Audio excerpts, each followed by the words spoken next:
नमस्कार. एक महत्वाची घोषणा करण्यासाठी मी आज आपल्या समोर येतोय.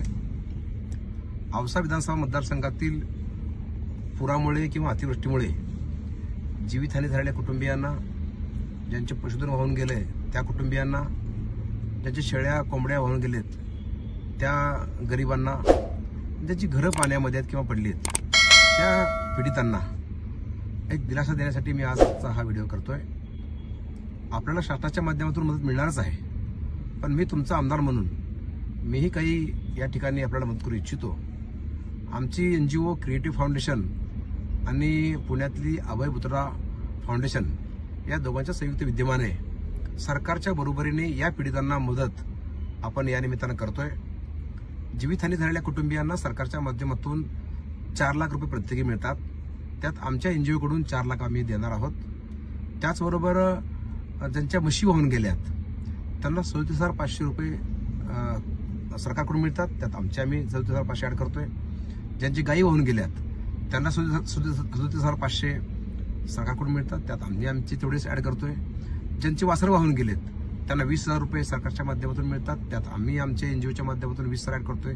ज्यांच्या कोंबड्या वाहून गेल्यात त्यांना 100 रुपये सरकारकडून मिळतात. त्यात आम्ही आमचे 100 रुपये ऍड करतोय. ज्यांच्या शेळ्या वाहून गेल्यात त्यांना 4,000 रुपये सरकारकडून मिळतात. त्यात आम्ही आमचे 4,000 रुपये ऍड करतोय. ज्यांची घरं पाण्यामध्ये उभी आहेत किंवा पाण्यामध्ये घरं राहिलेली आहेत काही काळ, काही दिवस, त्यांना सरकारच्या माध्यमातून 10,000 रुपये मिळतात. त्यात आम्ही आमच्या NGOच्या माध्यमातून 10,000 रुपये त्याच पीडितांना देतोय. ज्यांची घरं पडली आहेत, काही ठिकाणी माळवत पडलंय, काही ठिकाणी भिंती पडल्यात, काही ठिकाणी भिंती खचल्यात, ज्यांच्या नोंदी सरकारकडे आहेत, ज्यांचे पंचनामा झालात त्या कुटुंबियांना सरकारच्या माध्यमातून 4,000 रुपये मिळणार आहेत. त्यात आम्ही आमचे 4,000 रुपये ऍड करतोय. एकूणच हे सगळं करत असताना यामागे उद्देश हाच आहे की खरं म्हणजे शेतकऱ्यांचा बैल वाहून गेला तर त्याला 32,000 मिळतात. त्यात आम्ही आमची 32 ऍड करतोय. पण 32,000 बैल येतो का तर येत नाही. शेतकऱ्यांना जर ही मदत मिळाली तर शेतकरी दिवाळी आली म्हणून पैसे खर्च करून टाकतील. माझी विनंती आहे की तुम्ही खर्चू नका. त्या 32 मध्ये आमची 32 ऍड करतोय. एकूण 70,000 मध्ये चांगला बैल येऊ शकतो. म्हशीला जेवढे पैसे मिळतात शासनाचे तेवढे आम्ही ऍड करतोय. त्यातून तुम्ही म्हैस घ्या, गाईला गाय घ्या, शेळीला शेळी घ्या.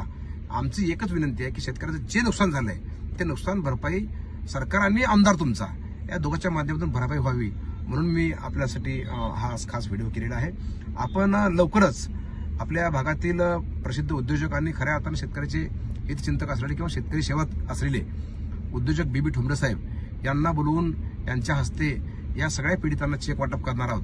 त्याचबरोबर दिवाळीसाठी फूड पॅकेट पण आपण तयार केलेली आहेत. फूड पॅकेट आणि चेक हे दोन्ही वस्तू BB ठोंबरे साहेबांच्या हस्ते आपल्याला मिळणार आहेत. लवकरच ह्या 8-10 दिवसामध्ये आपण एक कार्यक्रम अरेंज करतोय. औषामध्ये तुम्हाला शासनाच्या माध्यमातून या सगळ्या लोकांना ज्यांचे पंचनामे झालेत त्यांना शासनाकडून निमंत्रण येईल आणि ते निमंत्रण आल्यानंतर आपण यावं.